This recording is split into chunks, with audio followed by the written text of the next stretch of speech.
What's up guys, Jeff Ong here and welcome to another video. So for today's vlog,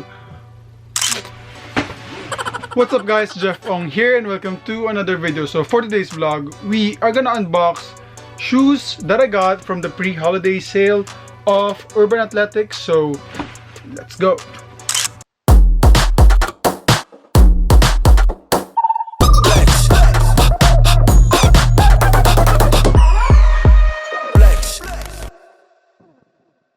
And guys, before we start this vlog, as usual, I just want to give a shout out to a new local streetwear brand. I mean, I don't think that they are new, but for me, ngayon ko lang sila discover. They are Kids on the Block. So you do follow them on Instagram at Kids on the Block. I will put their link on the Instagram page below. So I'm wearing their latest collection now, which is the Tunnel Vision. So I got a shirt and I also got a shorts from them. Ito, may pocket siya here on the right side. And as a way of saying thank you to you guys dahil na-monetize tayo and hindi siya maging possible if hindi dahil sa support nyo. This will be a giveaway vlog. At the end of this vlog, I'm gonna be giving away something from Kids on the Block and I'm gonna announce the mechanics then there, so stay tuned and make sure to finish the video. And there guys, as I've mentioned, this will be just a short unboxing vlog of what I got from the latest pre-holiday sale of Urban Athletics. Sa may green belt ako kumuha nito and sa may Conrad. So I'm just gonna read the details. So the pre-holiday sale is up to 70% off on great selections. It's from October 1 to October 31, so it's until the end of this month pa. So may time pa kayo, so habol na. And yun nga, discuss ko sa inyo yung mga classic pairs that I got. And big shout out to the Hub Cebu for this biodegradable case. And ganda. And guys, let's head on over to the unboxing of the shoes. For you guys who are following me on Instagram at I'm Jeff Ong. If hindi nyo pa na-follow, please follow me on Instagram at I'm Jeff Ong. And I'm currently building a parang blog magazine site where I feature like sneakers, outfit inspos. Do follow it at Hype Street Culture. So yun nga, I got 3 pairs from Urban Athletics kasi they're on sale, as in super sulit. So let's start with this one. Alam niyo na kung ano itong box na to. This is an Air Force 1. Actually, meron na ako Air Force 1 pair that was, I think, 2017 pa or 2018, and I bought it in Korea. And I abused it talaga. I mean, yun yung parang naging go-to shoes ko. If pag wala akong mag-isip, yun talaga yung sinusuot ko agad. Medyo na luma na talaga siya. So, it's time to change it na, or it's time to buy a new pair. So, there.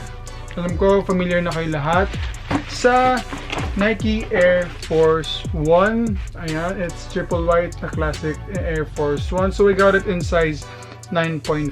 So again guys, the Air Force 1, you have to go like half size down. Yung iba nga full size down pa, pero ako I suggest go half size down lang. My true size is size 10, and for this one I got a size 9.5 and it fits me perfectly. So, ang price nito, the SRP of this is around 4,700 something, and after discount sa Urban Athletics, it's around 3,700 plus na lang. So super sulit, and they have other options. Meron sila ng parang black yung midsole and yung sole, tas black yung swoosh, and red, ganun. So check it out at Urban Athletics, and do follow them on Instagram at Urban Athletics. And meron sila ngayon yung chat and collect. It's a Viber group where you can message the store and order through the store. Then I think magbubook lang kayo ng pick up, and pwede nyo daan sa store and pick upin nyo lang. So it's super hassle free, and there, check it out at Urban Athletics. Andun din yung mga details about the chat and collect. So heading on over to the next pair, we have this. It's a classic Nike red box. So let's pop it open. There. So this is a Cortez. This is the Forest Gum shoes. Actually, I mean, hindi naman siya bago. Matagal na tong shoes na to, pero before parang ayaw ko talaga sa kanya kasi alam niyo yung pag tinignan niyo siya from top, parang yung paa niya parang na-squish, ganun. So parang ewan ko, parang lately I've been looking or I've been searching ng mga outfit inspos, and may mga lumalabas na outfits na they are wearing these pair, and sabi ko sige, try ko, and yun, tinry ko siya i-play around with some outfits, and it fits perfectly, lalo na yung side view niya, sobrang ganda. I mean, sobrang retro, sobrang classic ng aesthetic. Yung form, yung silhouette, super okay talaga. So, this is available at Urban Athletics as well. Not sure lang if this is available sa Conrad, but the last time I saw this is sa Greenbelt 3, if I'm not mistaken. Doon may stock nito for sure, so check it out. Meron din sila for women's na ganyan. So heading on over to the last pair for this vlog. This is the classic Jordan 1 low box. Super lucky ko kasi nakakap ako nito. I mean, when they released this sa Urban Athletics, parang ilang hours na ito, sold out na, and I'm one of the lucky ones to have this. And let's pop the box open, and it is the Jordan 1 Low New Beginnings. The SRP of this is around 4,995 or 4,950. I think 4,995.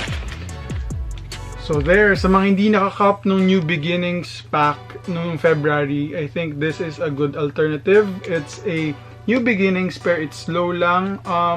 One thing that I like about this, I mean, first kasi na low is yung shuttered backboard, and medyo hindi ako comfortable dun sa nubuck suede na lining, parang medyo stiff yung shoes, so I sold it already, and I got this one, and when I wore this, super comfy. I mean, yung lining niya over here, yung cushioning, yung materials that they use, it's super flexible, it's super stylish, simple lang siya. And it cost around 4,995 lang.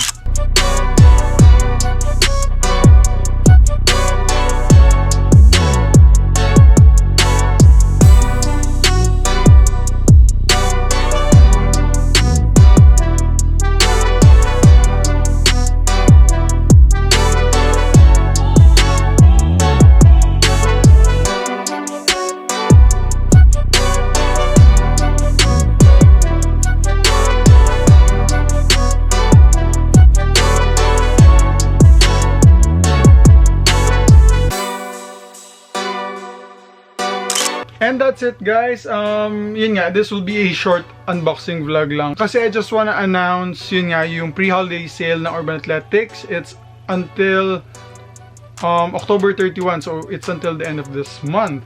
And I made this vlog as a way of saying thank you for you guys. Kasi tuloy-tuloy yung naging views natin, and tuloy-tuloy yung mga naging subscribers natin.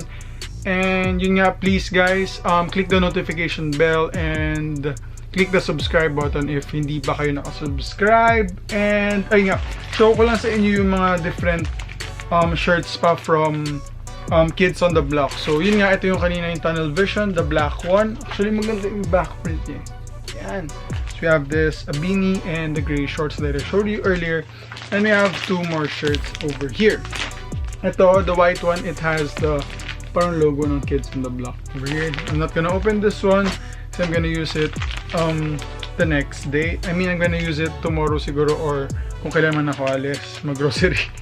And yun nga, for the giveaway, I'm gonna be giving away this shirt. It's a navy blue Kids on the Block shirt. It's size medium, and this is true to size. So sa mga medium dyan, kahit pang women's, pwede siya.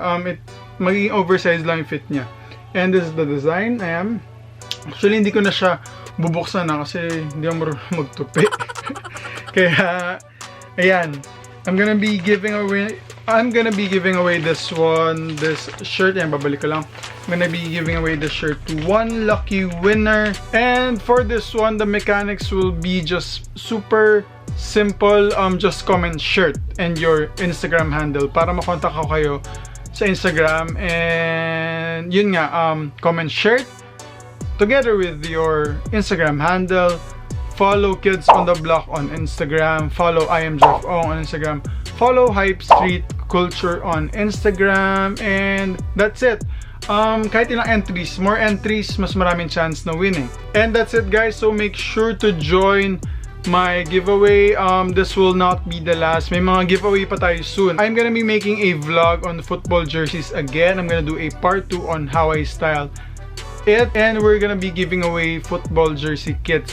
So abangan yan, and yun nga. Thank you for watching this vlog, and thank you guys for your support, and please don't forget to like, comment, and subscribe. See you in the next one. Bye.